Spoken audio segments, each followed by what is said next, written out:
بسم اللہ الرحمن الرحیم نحمدہ و نصلی علی رسول الکریم۔ تمام دوستوں کو سلام۔ امید کرتا ہوں کہ سارے دوست خیریت سے ہوں گے۔ اپنے تمام دوستوں سے میری ریکویسٹ ہے، میری گزارش ہے کہ میرے یوٹیوب چینلز کو سبسکرائب کریں اور ڈے بائی ڈے آنے والے جو حقیقت پہ اور سچی جو باتیں ہیں وہ میری آپ تک پہنچتی رہیں۔ دوستو، اس طرح ہے کہ آج چیئرمین پاکستان تحریک انصاف عمران خان کا لانگ مارچ جو ہے نا وہ ہماری پارٹی کا وہ روات پہنچ چکا ہے۔ لانگ مارچ سے خطاب کرتے ہوئے خان صاحب نے آج 26 نومبر کو پنڈی پہنچنے کی تاریخ بھی اناؤنس کر دی ہے اور تمام ورکرز اور عام عوام سے انہوں نے کہا ہے کہ وہ 26 تاریخ کو راول پنڈی پہنچیں۔ لانگ مارچ کچھ اس طرح ہے کہ کچھ زیادہ ہی لمبا ہو گیا ہے، تقریباً 1 مہینہ ہونے والا ہے کہ لاہور سے یہ چلا تھا، تقریباً کچھ 20-22 دن ہو گئے، تو ابھی تک کچھ لوگ جو ہے وہ بہت ہی کنفیوژن کا وہ ہیں اور وسوسے، اور لوگوں کے دلوں میں جو ہے نا وہ کوئی خاص مطمئن نہیں ہے، نہ ہی پارٹی ورکر اور نہ عام لوگ، کہ خان صاحب کیا کرنے جا رہے ہیں۔ پہلی بات تو یہ ہے کہ عام آدمی کی اس وقت کوئی بندہ بات ہی نہیں کر رہا کہ جی حکومت وقت وہ تو جناب بالکل میرے خیال میں فرنٹ فٹ پہ آ کے اس طرح کی وہ معاملات وہ کر رہی ہے کہ کچھ سمجھ نہیں آ رہا کہ یہ عوام کی دشمنی میں کس حد تک یہ اور کہاں تک یہ جائیں گے۔ لیکن خان صاحب چونکہ ایک پاپولر اس وقت لیڈر ہیں ہمارے ملک کی سیاست کے، وہ بھی جو ہے نا وہ مطلب عام آدمی کی بات نہیں کر رہے ہیں۔ میں اس لیے کہوں گا کہ دیکھیں، عام آدمی ہے اس وقت 120 روپے کلو آٹا کھانے والا بندہ ہے، تو مطلب مہنگائی کہاں کی کہاں پہنچ گئی ہے، معیشت کا جو ہے نا وہ تباہی کے دہانے پہ ہماری جو معیشت ہے ملک کی وہ پہنچ چکی ہے، اور باقی جو معاملات ہیں وہ آپ کے سامنے ہی ہیں۔ غریب آدمی کا جینا دوبار ہو گیا ہے، بہت مشکل سے جو ہے نا وہ جو 2 ٹائم کی روٹی جو ہے نا وہ ایک پوری کرنی ایک عام مزدور آدمی کے لیے بہت مشکل ہو گئی ہے۔ لیکن ان حالات میں عام آدمی کی بات نہ کرنا دونوں طرف سے، حکومت وقت کی طرف سے اور خان صاحب کی طرف سے، میرے خیال میں یہ ہماری بہت بڑی بدنصیبی ہے۔ میں تو یہی کہوں گا جی کہ خان صاحب اصل میں مجبور ہوئے ہوئے ہیں اور ایک بے بس مجھے نظر آ رہے ہیں، جو ان کے ارد گرد ایک مافیا بیٹھا ہوا ہے، سانپ بن کے، جو جن کو ایک ہمارے جو ایک ہمارے سابقہ منسٹر صاحب تھے، ان کے بقول جو سانپ بنے ہوئے بیٹھے ہوئے ہیں اور کچھ چھوٹے چھوٹے کیڑے ہیں، 3 تو سانپ ہیں اور باقی چھوٹے چھوٹے کیڑے، انہوں نے خان صاحب کو یرغمال بنا لیا ہے۔ مطلب خان صاحب کی میں بڑی قربت میں رہا ہوں، خان صاحب کان کے کچے ہیں، یہ میں بالکل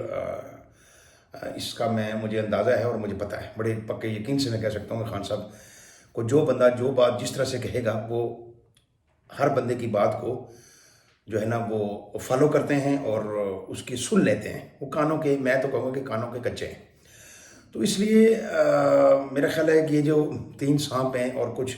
یہ چھوٹے چھوٹے جو معمولی کیڑے ہیں، انہوں نے خان صاحب کو بالکل بھی جو ہے نا وہ کنفیوز کر کے رکھ دیا ہے کہ انہوں نے کیا کرنا ہے، اگلا لائے ملک کیا ہوگا، ہم نے کس طرف جانا ہے، اور ان حالات میں جو ہے وہ پارٹی کو پہنچانے والے وہی 3 سانپ ہیں، اور کچھ یہ چھوٹے چھوٹے جو کیڑے ہیں یہ تو خیر پیچھے ان 3 سانپوں کے لگے ہوئے ہیں۔ لیکن دیکھیں، ان حالات میں جبکہ ہمارا اس وقت آرمی چیف جو ہے اس کی بھی تعیناتی کا وقت ہے، اب آپ سب لوگ مجھے یہ بتائیے کہ دنیا میں کہیں بھی ایسا نہیں ہوتا جو ایک سیاست ہماری ملک کی جو سیاست ہے، اس میں آرمی کو گھسیٹا جا رہا ہے. دنیا میں کہیں بھی اور کسی بھی ملک میں، ہمارے پڑوس میں یہ انڈیا میں آپ دیکھ لیں، جب بھی کہیں آرمی چیف کی تعیناتی ہوتی ہے تو عام پبلک کو بھی نہیں پتہ چلتا، عام پبلک کو پتہ نہیں چلتا ہے اور ان کا آرمی چیف بن جاتا ہے. مطلب جو اڑوس پڑوس کے ملک ہوتے ہیں ان میں بھی بہت کم اور کئی عرصے کے بعد جا کے خبر چلتی ہے کہ جی فلاں بندہ وہاں کا آرمی چیف ہے. اب ہمارے جو ہے نا وہ بدقسمتی سے بدنصیبی سے ہمارے ملک میں جو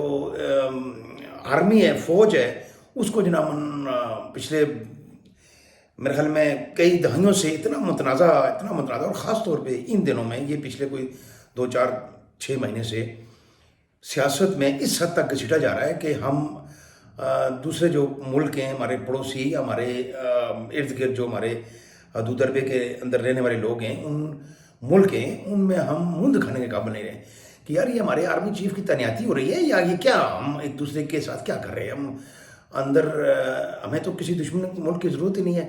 ہم آپس میں ہی اس حد تک مطلب وہ ڈیوائڈ ہو گئے ہیں، اتنے ڈسپیوٹ پیدا ہو گئے ہیں ہماری سوچ کے اندر، ہمارے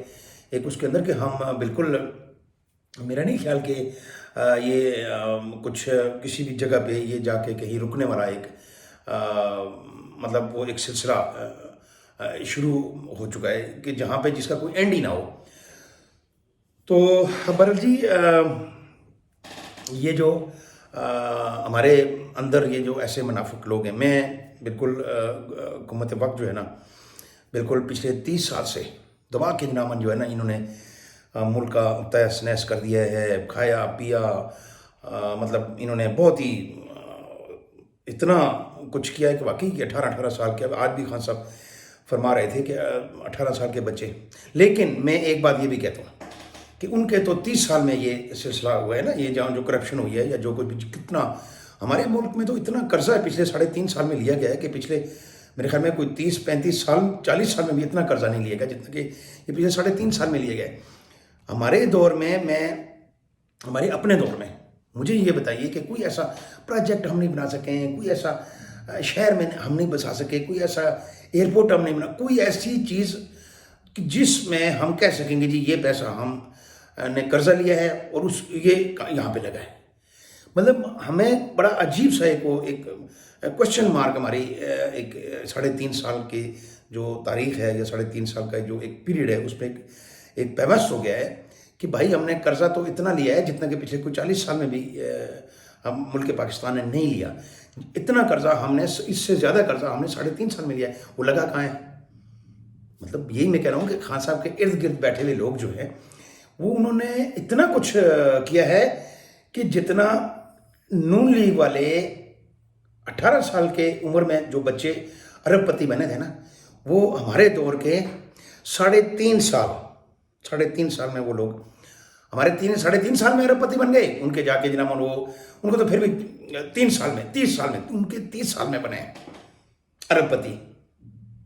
ان کی اولادیں یا ان کے کرپشن یا ان کے معاملات جو ہے، ان کے پلازے، ان کے فلیٹ، ان کے گھر جو ہے نا جی وہ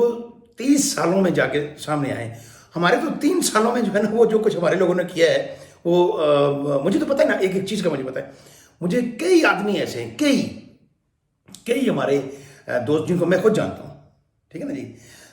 میں نے کل بھی اپنی ویڈیو میں یہ کہا تھا کہ دیکھیں جی ہم کوئی دودھ کے دھلے ہوئے نہیں ہیں. ہم لوگوں نے بہت زیادہ جو ہے وہ ایک دعوے کیے تھے کہ پارٹی آئے گی، ہماری حکومت آئے گی تو ہم یہ کریں گے. تو ہماری پارٹی تو بنی ہی کرپشن کے خلاف تھی. ہماری پارٹی کا تو بنیادی جو ایک اصول تھا یا جو بنیادی ایک مقصد تھا، جو ایک آئین تھا، وہی کرپشن کے خلاف تھا. اب مجھے یہ بتائیے کہ میں تو پارٹی کے اندر ہوں، اب بھی میں پارٹی کے اندر ہوں. مجھے یہ بتائیے کہ کون سے بندے کے میں اب نام لوں کہ جی یہ مطلب سینکڑوں دوستوں کو میں جانتا ہوں جو کہ آپ یقین کریں موٹر سائیکل پہ آئے تھے اور 3 سال میں جنامن وہ ارب پتی بن گئے 3 سال میں. مطلب یہ کوئی مطلب لاجک والی بات تو نہیں ہے نا جی کہ ہم ان پہ انگلی اٹھائیں اور جو 4 انگلیاں اپنی طرف آ رہی ہیں ان کو ہم کاٹ سکتے ہیں. ان کو بھی تو دیکھیں نا. اس لیے میں کہہ رہا ہوں کہ یہ جو سانپ ہے نا 3، ان کو اگر ٹریس کیا جائے، ان کو اگر ڈھونڈا جائے، ان کو اگر اپنے ارد گرد اگر ان تین سانپوں پہ نظر دوڑائیں خان صاحب، تو میرے خیال میں شاید خان صاحب کو اس وقت اقتدار سے علحدہ کرنا، اور اس وقت یہ جو حالت ہے خان صاحب کی، ان کی جان کو بھی خطرہ، ان کی جان پہ ایک دفعہ مطلب وار بھی ہو چکا، یہ سارا کچھ ان تین سانپوں اور یہ جو چھوٹے چھوٹے جو کیڑے مکوڑے ہیں نا ان کا، ورنہ خان صاحب میرا یہ خیال ہے کہ کم از کم 3 4 5 سالیں جو ہے نا جی،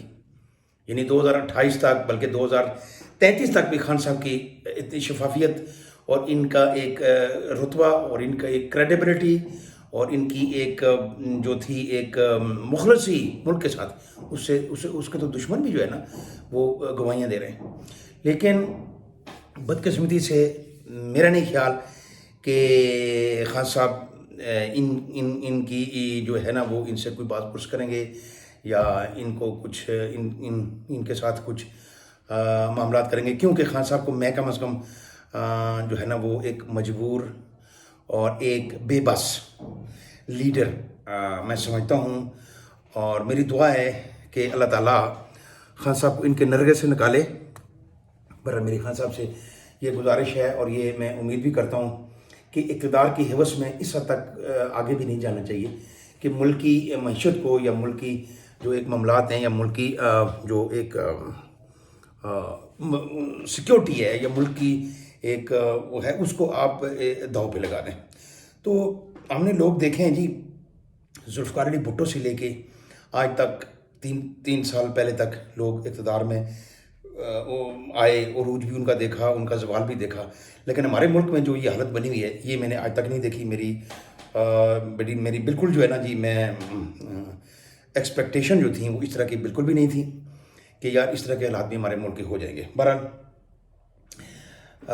دوسری بات یہ ہے کہ میرا ایک سب سے جو امپورٹنٹ جو میرے جو تحفظات ہیں وہ اس چیز پہ ہیں کہ آرمی چیف کی جو ایک تعیناتی نا اس کو اتنا متنازع نہیں بنانا چاہیے تھا کبھی بھی، نہ گورنمنٹ کو، اور یہ دونوں سیاست کر رہے ہیں آرمی چیف کی تعیناتی پہ. تو آرمی چیف کی تعیناتی جو ہے اس کو میرے خیال میں شاید ہمارے جو اڑوس پڑوس کے جو دوست ملک ہیں، اسلامی ملک ہیں یا غیر مسلم ہیں، وہ ہمارے بارے میں کیا سوچ رہے ہوں گے. کبھی گھڑی کا معاملہ آ رہا ہے، کبھی جناب ادھر آرمی چیف کی تعیناتی کا معاملہ آ رہا ہے. اب گھڑی جو ہے نا، گھڑی تو عمران خان صاحب، یہ تو یار مجھے یہ بتائیے کہ کون بندہ کہہ رہا ہے کہ عمران خان گھڑی جو ہے نا وہ کہیں جا کے وہ بیچ سکتا ہے؟ گھڑی کس نے بیچی ہے یہ اب خان صاحب کو بھی پتہ ہے اور باقی لوگوں کو بھی، پارٹی کے اندر جو لوگ بیٹھے ہوئے ہیں، کہ یہ حرکتیں کون لوگ کر سکتے ہیں. خان کے ارد گرد بیٹھے ہوئے لوگ ہیں وہ کرتے ہیں، انہوں نے کی ہیں. خان صاحب کے ارد گرد بیٹھے ہوئے جو لوگ ہیں نا، 2 3 4 لوگ، یہ ان کی حرکتیں ہیں. گھڑی عمران خان صاحب راجہ بازار جا کے انہوں نے نہیں بیچی، انہوں نے جناب سپر جا کے وہ شفیق صاحب کو دی ہے. مطلب یہ ایک کہنے کا مجھے ان چیزوں کی ضرورت ہی کیا تھی؟ ان چیزوں کی مشاورت جو ہے نا وہ کس نے کی ہے؟ ان چیزوں کا مشورہ کس نے دیا ہے خان صاحب کو؟ مطلب یہ چیزیں اگر نہ ہوتی تو میرا نہیں خیال کہ اللہ کے فضل سے خان صاحب کی جو کریڈیبلٹی ہے اس کو کوئی ایک ذرا بھر بھی کوئی اس پہ کوئی بات کر سکتا. لیکن جب تک ہماری پارٹی کے اندر ہمارے جو چور بیٹھے ہوئے ہیں، ہمارے جو کرپٹ لوگ بیٹھے ہوئے ہیں، کرپٹ مافیا بیٹھا ہوا ہے، ان پہ نظر نہیں رکھی گئی. ہماری پارٹی بنانے کا مقصد ہی کچھ اور تھا. ہماری پارٹی جو ہے وہ بالکل میرا نہیں خیال کہ اگر اقتدار میں اللہ کرے دوبارہ سے خان صاحب آپ بھی جائیں تو کچھ عرصے کے بعد خدا نہ کرے کہ وہ دوبارہ یہی حالات پیدا ہوں. جب تک ہماری پارٹی کے اندر سے صفایا نہیں کیا گیا، خان صاحب کو چاہیے کہ پارٹی کے اندر سے بالکل صفایا کریں. پرانے لوگ جو ہیں، پرانے جو ورکر ہیں، پرانے جو جن کے ساتھ خان صاحب کے سفر پرانا جو 96 97 98 99 2002 3 4 5 9 تک جن لوگ خان صاحب کے ساتھ چلتے رہے، ان کو دوبارہ سے پارٹی میں لے کے آئیں. ناراض اراکین کو دوبارہ سے پارٹی میں شامل کریں. گندے جو لوگ ہیں ان کا صفایا کریں پارٹی سے. چور اور کرپٹ لوگ جو ہے نا وہ ہر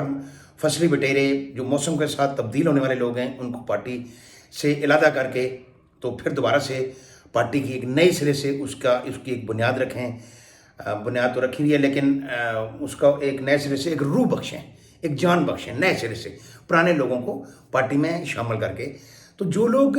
موسم کے ساتھ تبدیل ہوتے رہتے ہیں، میرا نہیں خیال کہ یہ فصلی بٹیرے یا موسمی مینڈک جو ہے وہ خان صاحب کو کسی طریقے سے یہ جو لوگ گندے جو کرپٹ لوگ ہیں نا، یہ خان صاحب کے کندھوں میں بیٹھ کے آئے ہیں. یہ 8-10 سال پہلے خان صاحب کے ظاہر خان صاحب کے کندھوں میں بیٹھ کے آئے، اور آج یہ جناب یہ خان صاحب کو خان صاحب کا بیڑا کر دیا انہوں نے، پارٹی تباہ کر دی ان لوگوں نے. مطلب میں آپ کو یہ کہہ رہا ہوں کہ ایسے لوگ ہیں جو 3 سال میں، مطلب میرے سینکڑوں لوگ ایسے ہیں، میں کس کا نام دوں آپ کو، جو موٹر سائیکل پہ آئے. میں میرے سامنے میرے گواہ ہوں اس چیز کا، ٹھیک ہے. موٹر سائیکل پہ آئے اور وہ جناباً کروڑوں پتی جو 30 کروڑ 40 کروڑ 50 کروڑ 60 کروڑ کے مالک بنے. مطلب یہ جو چیزیں ہیں، ان چیزوں پہ خان صاحب کو نظر ثانی کرنی پڑے گی، اور کان اپنے پکے رکھنے پڑیں گے. کان کا کچے خان صاحب جو ہے نا جی، وہ کسی کو ناراض نہیں کرتے ہیں، وہ ایک کی بھی سنتے ہیں، دوسرے کی بھی سنتے ہیں. یہ چیزیں جو ہے نا جی، میں خان صاحب کے ساتھ میری کئی ملاقاتیں ہیں، کئی سیٹنگز، تو اس لیے مجھے اندازہ ہے کہ خان صاحب کبھی بھی جو ہے نا وہ ان کی مخلصی کو، ملک کے ساتھ جو مخلصی ہے ان کی، اس کو کوئی بندہ چیلنج نہیں کر سکتا. ٹھیک ہے. تو میری دعا ہے اللہ تعالیٰ خان صاحب کو اپنے نیک عزائم میں کامیاب کرے اور نیک مقصد میں کامیاب کرے، اور اللہ میاں وہ فیصلے کریں جو ہمارے ملک اور ہماری عوام کے لیے بہتر ہو. تو بہت شکریہ. نیکسٹ ان شاء اللہ تعالیٰ آپ سے بہت جلد ملاقات ہوگی. برائے مہربانی میرے چینل کو سبسکرائب کرنا نہ بھولیے. بہت شکریہ. تھینک یو سو مچ. اللہ حافظ.